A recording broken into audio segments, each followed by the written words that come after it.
Mais uma vez, a paz seja convosco. Amém. Louvamos a Deus por esta oportunidade que o Senhor nos dá de estarmos na sua casa, ouvindo a sua santa e bendita palavra. Iniciamos na semana passada um novo tema chamado Teologia do Desperdício. Começamos falando sobre vários tipos de desperdício, como de alimentos, de água. Falamos em especial no contexto do desperdício de vidas, em que as pessoas elas acabam se preocupando muito mais com as coisas do mundo do que com as coisas de Deus e deixam ser envolvidas por essas coisas e elas se perdem. Uma realidade é que o desperdício ele faz parte do dia a dia de todos. Todos nós desperdiçamos alguma coisa de alguma forma. O que mais nos rouba tempo, no mais desperdiçamos tempo, chama-se celular. E citamos então a condição da estatística mundial em que os seres humanos, em especial no Brasil, eles perdem aproximadamente 3, 4 horas por dia em mídias sociais, apenas no sentido de ficar girando e rodando, não tem nada a ver com o trabalho.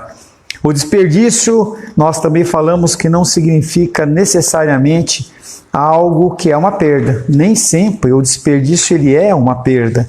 E aí começamos a citar questões sobre missionários, sobre pessoas, sobre coisas que você faz no sentido de você abençoar vidas, em que as vidas olham e falam assim, poxa, essa pessoa está perdendo tempo. Por que essa pessoa não está dormindo? Por que essa pessoa não está trabalhando? Uma questão que a gente já comentou algumas vezes, logo no início da igreja, as pessoas elas saíam daí do culto noturno e iam vender rosas. E aí eu comecei a desafiar Felipe, Nicolas e outras pessoas que eles trabalhassem um mês vendendo rosas no domingo, dia do Senhor, e no outro mês não fizessem, e eles chegaram à conclusão que realmente o Senhor ele abençoa. E não é um desperdício você ficar com a sua família, não é um desperdício você estar na sua casa. A teologia do desperdício é entendida através do que Deus pensa em relação a tudo que Ele concede a nós. E quando nós pensamos nisso, pensamos apenas em recursos financeiros, pensamos apenas em bens, mas não, Deus está falando muito mais que isso. Então, no finalzinho do nosso período, nós citamos a morte de 5 jovens que tentaram evangelizar uma tribo na Amazônia e eles foram mortos. Segundo o mundo, um desperdício de tempo, um desperdício de preparação, um desperdício do recurso daquelas vidas que se foram, porém foram impactados pela testemunho da esposa de um daqueles missionários que ao invés de chorar, ela se alegrou. Não porque o cara era mala, mas porque ele era uma pessoa que tinha se sacrificado em prol de Cristo. Apesar da dor no coração daquela mulher, ela entendia que aquilo era um investimento dentro dos campos do Senhor. Todo missionário transcultural é quando você sai da sua cultura, sai do seu país e ele vai para outra região. Todo missionário transcultural deve ter a confiança de que a sua ida para a terra de língua estranha e cultura distinta será, para o mundo, aparentemente um desperdício. As pessoas não conseguem entender.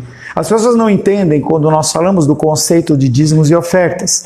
A pessoa ela se sente roubada. Estava vendo um vídeo hoje de uma grande igreja, em que um homem no meio daquele grupo todo lá, ele se levanta e fala, pastor, o senhor não prega mais sobre arrependimento, o senhor não prega mais sobre humildade, o senhor não prega mais sobre inferno, sobre pecado, só prega sobre dinheiro. E aí o pastor tentou argumentar e ficou aquela discussão aproximadamente 30, 40 minutos, em que o pastor do altar ele falava e o homem falava e ficava aquela questão, aquele debate. E aí nós temos que entender que não é nem um extremo em que você na igreja apenas fala de dinheiro, mas nós também temos que falar sobre dinheiro. Quando nós falamos sobre recursos financeiros, por mais que as pessoas não entendam, um imóvel desse ele custa um aluguel, esse imóvel ele tem que pagar a conta de luz, ele tem que pagar a conta de água. Cada copo de descartável que você usa custa, tudo custa. Infelizmente, nós não vivemos numa sociedade em que é tudo de graça. Mas isso não quer dizer que a gente está desperdiçando e jogando dinheiro fora. Nós devolvemos o nosso dízimo, entregamos as nossas ofertas para que as pessoas elas possam ser cuidadas e alimentadas. Eu falo toda semana e eu vou envergonhar as pessoas, porque a gente vai ter um almoço gostoso mais tarde, em comunhão, e ninguém trouxe um alimento para colocar na cesta básica. Ou seja, você está muito mais preocupado com você do que preocupado com o alimento das pessoas. Exclui-se apenas aqui Carlos e família. Fora isso, todos já sabem desse contexto, em que nós temos que trazer um saquinho de feijão, um saquinho de arroz, um saquinho de fubá, para que as pessoas elas possam se alimentar. Isso não é desperdício. Isso não é desperdício. Mas os missionários, eles quando vão aprender uma nova língua, eles se esforçam mentalmente. Eles investem tempo. Não é possível deslocar-se com a família, mobília e transporte para um local diferente sem custo. Quando eu vim para Brasília, eu morava em São Paulo, eu tive que mover toda a minha mudança para cá. Veio o Luísa, veio o Vicenzo, veio Rosângela. Nós temos despesa e as pessoas olham para isso e não veem isso como um investimento. Seria isso tudo um investimento? Qual que é o preço de um retorno de vidas que são alcançadas? Qual o preço de pessoas que têm suas vidas transformadas? João capítulo 12, verso 24.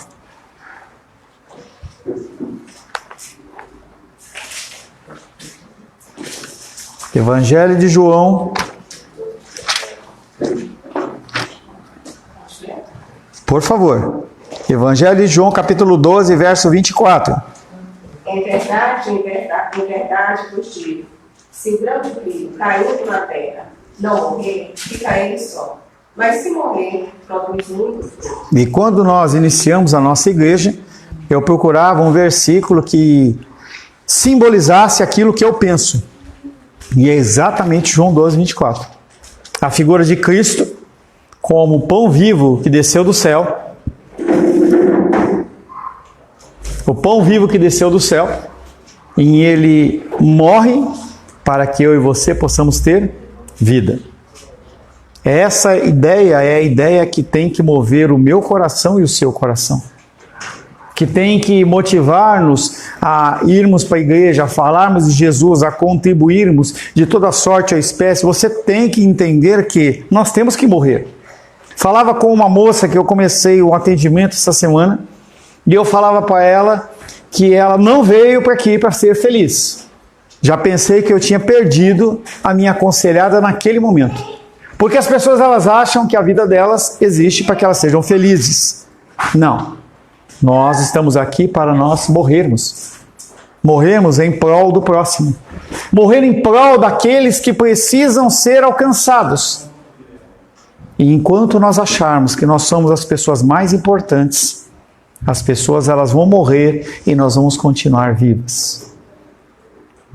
Nós temos que entender o princípio da morte. Nós temos como símbolo não um cifrão, e sim uma cruz. Essa cruz não é apenas de Cristo. Essa cruz ela tem que se adaptar ao meu ser e ao seu ser.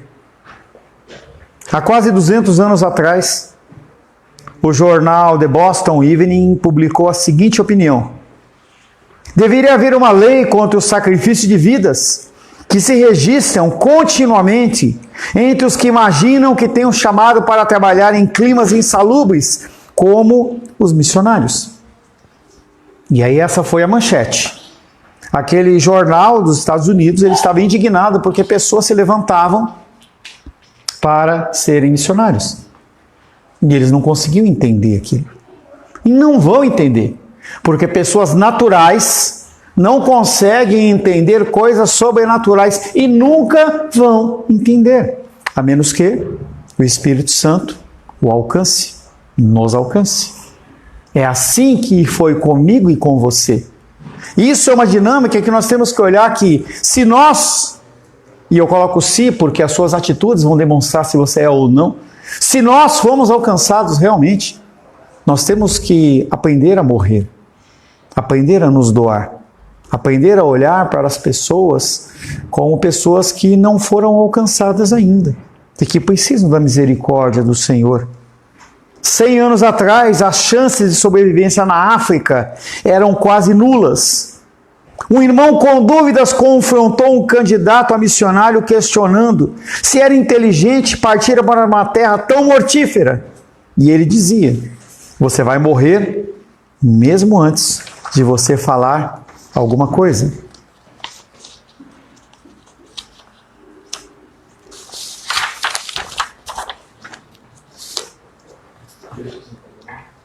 Você vai morrer antes de você falar alguma coisa. Você vai morrer antes que aquilo que você fala seja compreensível na língua nativa. Mais de 60 dos 70 missionários naquela época já morreram de uma febre que vinha através de uma água chamada água preta. Porque não há saneamento básico naquela região. E o jovem comprometido disse: se eu tivesse 1000 vidas para oferecer, para evangelizar os africanos, eu as daria todas. Um homem que entendeu e está disposto a morrer. Você não necessariamente é chamado a sair para esse tipo de coisa. Não necessariamente você tem um chamado como eu, sair de São Paulo, da minha casa, em que a minha casa era uma casa própria, em que a gente tinha um trabalho. Lá moravam os meus pais, moravam a minha irmã, os meus entes queridos. Idem da Rosângela, vender o trabalho lá e vir para cá simplesmente para servir. Eu não espero que você faça isso, mas dentro do âmbito que você tem, você pode morrer. Você pode olhar para o teu tempo e separar um breve tempo para alguma coisa, que você possa morrer para a sua vontade. Se você pegar dentro do seu tempo que você fica desperdiçando diante de Netflix, você despende em relação a mídias sociais e você tirar talvez 20 minutos, pode ser uma coisa legal. Me alegra muito a nossa querida Aisla que ela se dispôs a fazer o trabalho que ela está fazendo. Mas você acha que ela não tem o que fazer? É isso. Ela está fazendo isso porque ela está tão desocupada na casa dela, ela tem tão pouca coisa para fazer, que, na verdade, ela pegou isso para se ocupar. Muitas pessoas podem pensar isso. Mas, do jeito dela, ela está matando algo que é o tempo dela. Em que ela poderia estar vendo qualquer coisa, fazendo qualquer coisa. E nós temos que entender que nós não somos chamados necessariamente a extremismos e radicalismos do tipo: agora eu não vou fazer mais nada. Agora todo o meu dinheiro é para missionários. Agora não, agora eu não posso nem, eu dou sempre esse exemplo. Agora se eu vou comer uma pizza tem que ser de mussarela, mais barata. Porque eu não posso comer nem a marguerita porque eu vou pagar um pouquinho mais. Não, não é isso. É simplesmente você saber que uma parte do seu tempo é destinada a isso. O desperdício, segundo o mundo, não entrou em questão para a vida desse missionário. Gênesis capítulo 1. Luli? Gênesis capítulo 1.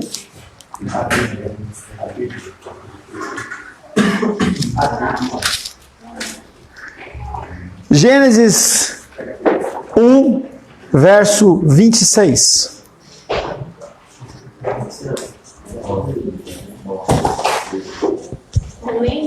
Só um minutinho, Luli.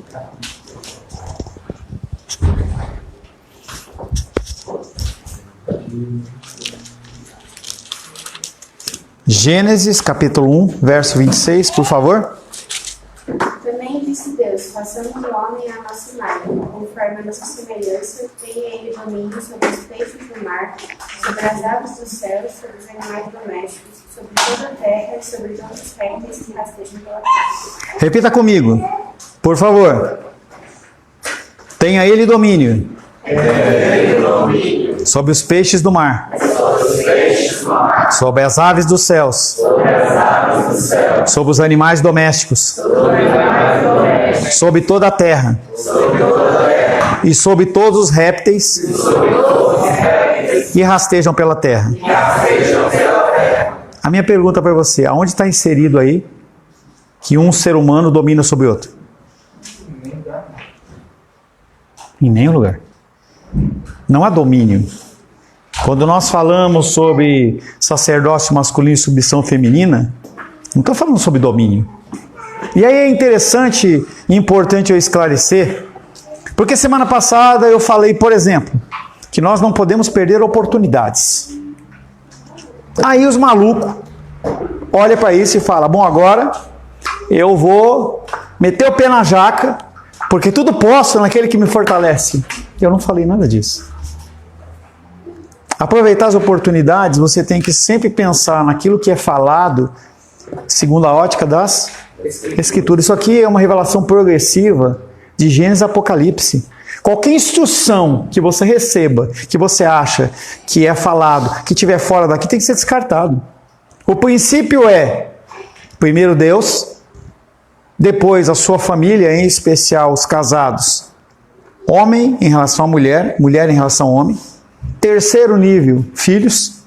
E depois, só depois disso, a igreja. Então, quando eu falo que você tem que aproveitar as oportunidades, não é que agora o cara...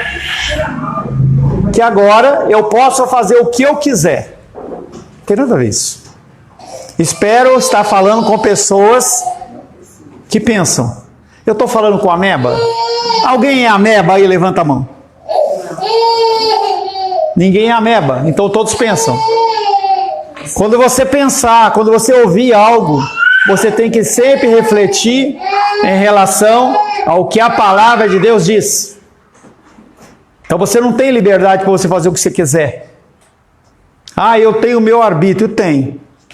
Só que o teu arbítrio também ele é pautado nas Escrituras. A lei de colher consequências. Aquela palavrinha mágica que todos amam. Consequências. Não tem como você agir da maneira que você quiser e não colher consequências. O homem é chamado a ser vice-gerente de Deus na terra. Deus criou tudo e colocou o homem no jardim, homem, ser humano, para administrar a criação de tal forma que Deus fosse revelado em tudo. Existem normas nesse reino criado por Deus. Apesar do fator moral, que é o fator que rege as nossas vidas, ele está totalmente deturpado. E aí nós ouvimos a fala do nosso presidente dizendo que, abre aspas, os traficantes, eles são vítimas daqueles que usam droga. Em doenças mentais, que nós já falamos sobre a condição de transtorno e síndrome, é que a pessoa ela não é responsável pelos seus atos, porque ela é doente. Ou seja, se você roubar, você que foi roubado é o opressor. Se você é o cara que trabalha, você é o opressor. Se você tem uma família dentro dos padrões das Escrituras, você é o opressor. Ou seja, nós temos visto o padrão moral mudando. Mas o padrão moral da nossa vida são as Escrituras Sagradas que não mudam nunca. Amém. Pode passar terra, céu, mar, mas as palavras do Senhor não passam. Amém. Então o que é desperdício, segundo o mundo, segundo Deus não o é. Existem normas nesse reino criado por Deus. O homem não poderá administrar à luz dos seus conceitos e verdades, mas a partir das regras que são estabelecidas pelo próprio Criador, ou então viver segundo as consequências dos seus atos. Não tem conversa. Somos chamados para dominar e sujeitar a terra com responsabilidade. E essa mesma ordem é dada a Noé quando ele desce da arca após o dilúvio. Deus repete a missão de dominar e sujeitar a terra. Essa repetição nos leva a entender que esse mandato não é algo que se acaba com o pecado de Adão e Eva, com a destruição dos seres viventes da terra com o dilúvio, mas que permanece para nós até os dias de hoje. Eu não lembro se foi alguém da nossa igreja ou algum aconselhado que me perguntou a respeito dos mandamentos. O que é que nós temos que manter e o que é que nós não temos que manter? Leis cerimoniais. Elas não são mais para serem seguidas. Você não precisa trazer um sacrifício. Apesar de eu te exortar, e aí André e Nicolas perderam essa aí, mas eu vou repetir, não tem problema não. Eu vou constranger as pessoas lá amanhã, na hora que a gente for almoçar, Na hora que a gente estiver sentado diante daquela mesa posta, cheia de alimento, em que eu vou perguntar para você, e o alimento que você esqueceu de trazer para a favela? São princípios que Deus, Ele faz. Se você não sabe administrar os seus recursos para compartilhar com seus irmãos, talvez seja necessário Ele cortar um pouquinho a sua asinha financeira, para que quem sabe você lembre. E não foi por falta de aviso. Inclusive a Aisla fez um recado muito bonitinho e colocou lá, mas acho que ela tinha que ter postado talvez 5 vezes, 6 vezes, para que alguém pudesse ver, porque ninguém trouxe, pelo menos que eu tenha visto. Pensemos um pouco na nossa responsabilidade hoje na criação e como a sujeitamos. O homem desperdiça milhares e milhares de toneladas de alimento por ano no mundo, o que revela um coração totalmente descomprometido com a criação. Do ímpio não podemos esperar muita coisa em relação a isso, pois o homem, ele precisa ter muito para poder ser valorizado pela sociedade. No entanto, aquele que é justificado por Deus, que foi chamado para viver para a glória de Deus, não pode ter uma visão simplista dos alimentos que desperdiça e joga nos latões de lixo. 2 fatores importantes que eu não pus aqui. Um deles, que um está aqui e o outro que não está. Tudo que você come demais, vai para onde? Vai para o esgoto. Ou seja, você está comendo demais, você está jogando fora. Isso é desperdício. Não é porque você senta e come todo o macarrão que a tua esposa fez, não jogou nada fora, quer dizer que você não está desperdiçando. Se você come mais do que você precisa, você está desperdiçando. E a máxima também é verdadeira. Se você joga comida fora, você está olhando para aquilo que Deus deu e você está desfazendo daquilo. Eu lembro de um exemplo que o meu pai me contou uma vez. Meu pai, ele era diretor administrativo na Philips, aqui em Brasília, quando ela estava iniciando ainda. E no Dia das Mulheres, ele pediu que a secretária dele comprasse um buquê de rosas para cada mulher ali da unidade. E ele entregou, as mulheres gostaram. Quem iria gostar mais é se, por exemplo, o Felipe estivesse vendendo esses buquês, claro, né? Pelo menos uns 20, né? Mas aí meu pai passou do lado da mesa de uma secretária de outra pessoa e o buquê estava no lixo. E ele parou, olhou para aquilo e questionou. E aí a mulher olhou e falou assim, não, isso aí me lembra meu ex-namorado. E como os homens são ruins. Ou seja, ela desperdiçou alguma coisa que foi dada. Por mais que seja tola, claro que ela foi mandada embora. Mas por mais que aquela coisa ali, ela era apenas um símbolo, é a mesma coisa que eu e você fazemos quando o Senhor nos dá recurso e nós não usamos. Quando Ele dá tempo para você ter com a sua família e você faz qualquer outra coisa, ao invés de estar curtindo o seu marido, curtindo a sua esposa, curtindo seus filhos. Talvez você ainda pense que você trabalhar 24/7 vai ser o que é o necessário para você ser próspero. Mas você está bem enganado. É isso? Vai lá, Ingrid. Vai lá, fala a Deus. Fala a Deus, fala a Deus. Fala a Deus. A gente tem que entender que a figura dinâmica do homem é trabalhar. Aqueles que são bênção. Trabalhar. Figura da mulher é puxar esse cara para que ele não faça isso o tempo inteiro. Então, de vez em quando, a Rosângela para lá no pé da escada e eu falo assim, você não vai parar não? Porque eu começo meu dia às 5:30 da manhã. Estava até falando com a Rô. Eu tenho que começar a mudar alguma coisa dentro do meu cronograma, porque o meu físico não está dando conta. Então eu estou ficando muito cansado, eu não estou conseguindo recuperar a minha energia. Os meus 58 anos, eles estão pesando. Mas, se você deixar um jovem, e aí tivemos o privilégio de estar fazendo a nossa visita lá na casa do Alice e da Ingrid, e aí afirmo, falta Menísia, que ainda a Rô vai falar, e também Diene, tá? E aí estávamos lá, comemos, tivemos um tempo de alegria lá, e o cara não para. Ele é um André um pouquinho melhorado. E aí tá lá e toca o telefone para vender o carro, e anda, não sei o quê, não sei o quê, não sei o quê. A gente tem que entender que as nossas vidas, elas têm que ser pautadas não em trabalhar,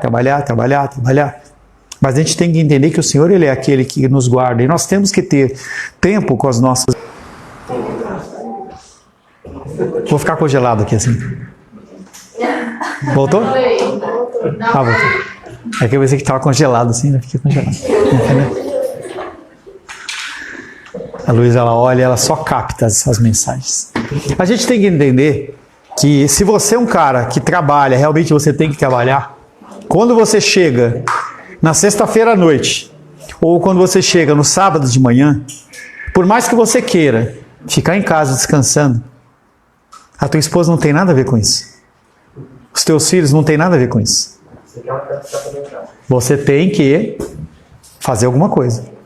E mesmo que a sua esposa queira ficar em casa, você tem que ter uma dinâmica de sair e ver gente, e passear e fazer alguma coisa. Essa dinâmica de que você acha que apenas a sua provisão diária é suficiente, nenhuma mulher casou com banco.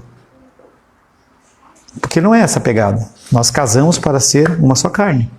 Você tem momentos que você vai ter que trabalhar. Tem momentos que você tem que parar. E você ficar com o seu cônjuge não é um desperdício. Não é algo de perda de tempo. Você tem que entender que esse tempo passa. A Helena desse tamanho não vai durar muito tempo. Tá aí a minha filha, 20 anos. Você acha que quanto tempo mais talvez ela fique conosco? Não sei. Espero que não. Ela tem que dar continuidade na vida dela. E eu tenho que viver minha vida com a minha esposa. Mas a gente tem que aproveitar esse tempo. Muitas vezes eu ouço a expressão: toda vez que vou ao supermercado eu compro tal coisa e ela estraga. O que mais me chama a atenção é ver que essas pessoas sabem que estraga e mesmo assim compram. Minha pergunta é: por que se compra se estraga? Um coração não comprometido com o reino de Deus leva o homem ao descumprimento desse mandato. Nós já falamos sobre esse mandato de você saber que tudo que você tem nas suas mãos é bênção de Deus, para que você utilize com sabedoria. A figura do despenseiro ou do mordomo é a minha pessoa e a sua pessoa, em que o Senhor concede a você benefícios para que você tenha sim uma vida abençoada, mas também você abençoe pessoas.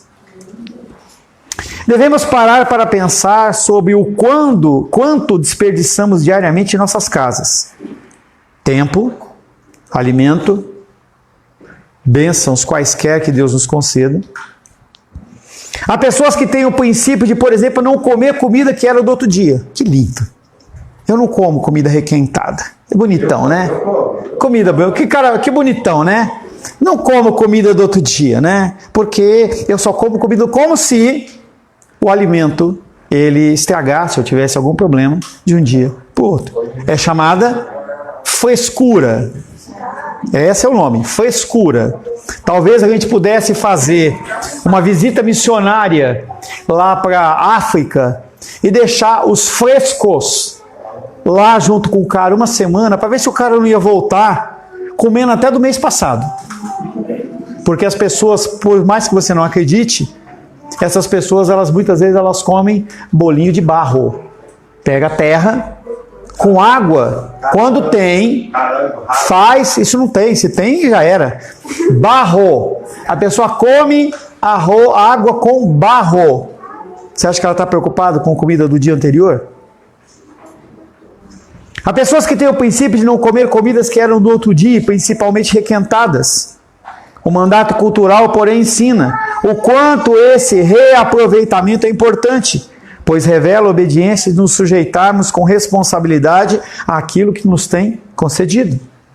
Quando deixamos de comer pelo simples fato de ser de outro dia, precisamos examinar os nossos corações, pois provavelmente esse coração está comprometido com o conceito errado do reino de Deus, e que não estou preocupado com a glória de Deus. Você diz: não como, vou jogar fora e para isso basta. Mas e o dominar e sujeitar a terra, onde fica? Quando nós temos, por exemplo, crises hídricas de falta de água, nós tivemos uma há uns 6 anos atrás, talvez um pouco mais, Muitas pessoas eram pegas lavando a calçada. Enquanto as pessoas não tinham o que beber de água, a pessoa estava lavando a calçada. E quando questionada, a pessoa respondia: quem paga a conta sou eu. Que é o princípio do meu corpo. Ou seja, eu não tenho nada que me regue. Eu faço o que eu quero. O que dizer em relação ao consumo desordenado de água? Vejamos como nosso coração está comprometido com nós mesmos e nossa satisfação, ao invés de com o mandato que nos é ensinado. Qual é a primeira coisa que dizemos em casa quando passamos em um cômodo e vemos uma luz acesa e não tem ninguém? A luz acesa lá do escritório? E a Rô fala: tá para quem lá em cima? Essa dinâmica, ela tem que reger a nossa vida, não porque você está necessariamente também só preocupado pelo valor da conta de luz, de água, o que quer que seja, mas sim no sentido de que você é zeloso por aquilo que você tem. Nós temos que ser zelosos. No caso de Brasília, a companhia regulamentadora de energia elétrica é a SEB. E a pergunta é: você trabalha na SEB? Eu ouvi isso lá em São Paulo. Meu pai olhava para mim e falava assim: você acha que eu sou sócio da Eletropaulo? Que lá é Eletropaulo. Será que você acha que nós somos donos da SEB? A gente não contabiliza esses recursos porque nós, no Brasil, nós temos a dinâmica de pensar a nível mensal. Então chega para alguém e fala: quanto que você ganha por mês, Felipe? Aí o Felipe responde para mim com a boca cheia: eu ganho 15 mil reais, limpo.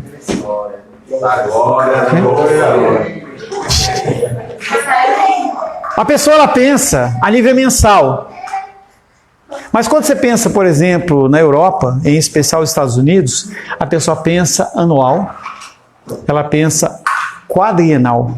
Quanto você recebe? Eu recebo 150 mil, mas é o ano inteiro. Porque quando você consegue olhar essas pequenas despesas e você mensura ela no sentido de mais meses, ela começa a ficar cara. Ah, eu pago apenas 40 reais ou 50 reais de Netflix. Vezes 10, 500 reais. Vezes 12, 600 reais. Você pega em 4 anos, 2.500 reais. E você usa para que aquilo? Será que usa? Se você usa, ok. O importante é que você tenha na sua mente que eu estou fazendo isso ciente do gasto que está sendo feito. Dá para vocês sossegarem atrás, não? Dá para sossegar? Dona Sônia, chama atenção aí, por favor, tá? Por favor. E a orientação que damos ou recebemos é: tenha pena do meu bolso. Essa é a ideia máxima, mas não é esse o princípio. O princípio é que eu economizo energia, eu economizo no meu plano de internet, eu economizo nas minhas contas para a glória de Deus. E se você fizer uma pequena checagem nas suas contas, talvez você possa reduzir bastante do seu orçamento. Também você não ter controle das contas do seu orçamento é desperdício diante de Deus e não glorifica o Senhor. O regente do reino de Deus deve ter como motivação viver para a glória de Deus e não para a sua glória apenas. Então olhe para a sua vida e veja se você está desperdiçando ou não. Tempo, recursos, o que você tem feito. O Joaquim hoje está atacado, deixa ele, é saúde. É saúde. Tudo deve visar a glória do nome de Deus. Inclusive, desligar uma televisão. Inclusive, apagar o interruptor. Inclusive, fechar a torneira. Inclusive, não jogar a comida fora. Inclusive, não despender tempo diante das mídias sociais. Inclusive, perder tempo com tantas coisas que são importantes que, quando você não tiver, você vai sentir falta.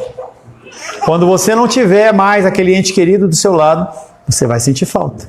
Quando você não tiver mais aquele recurso ao teu dispor, você vai sentir falta. Quando você quiser viajar e você não tiver mais fôlego para fazer, você vai sentir falta. Tudo deve visar a glória do nome de Deus. O desafio diante de nós reside primariamente em saber distinguir entre o desperdício que glorifica a Deus e o desperdício que não glorifica a Deus.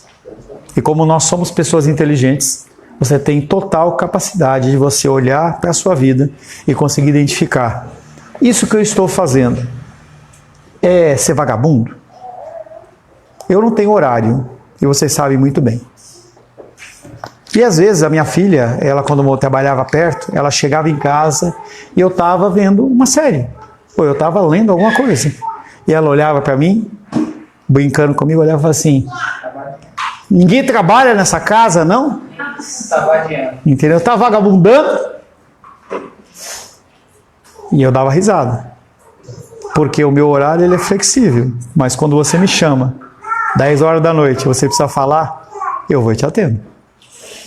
Esse desperdício, às vezes, não é um desperdício. Às vezes é uma manutenção para que eu possa ter fôlego para te atender mais tarde. Agora, o outro lado também é negativo. Será que eu não estou dormindo demais? Será que eu não estou trabalhando demais? Será que esse recurso todo que eu estou angariando, ele vai ser utilizado de maneira proveitosa ou não? E aí fica a pergunta para você: o que você faz? É um desperdício que Deus odeia e vai julgar? Ou é um desperdício que Ele aprova e Ele vai dar como galardão na vida eterna? Amém? Amém. Senhor, te louvamos, adoramos e bendizemos pela Tua graça, pelo Teu amor, pela introdução, Pai, deste tema da teologia do desperdício. Que nós possamos, Pai, querer olhar para as nossas vidas como indivíduos. Que nós possamos, Pai, querer mensurar aquilo que agrada e aquilo que não agrada ao Senhor. Que o Teu nome seja glorificado, exaltado e bendito em todas as nossas decisões. E que as consequências daquilo que fizemos certo ou errado sejam recebidas como uma ação divina do Senhor, em consequência dos nossos atos. Oramos em nome de Jesus. Amém. Graças ao nosso bom, querido e amado Deus.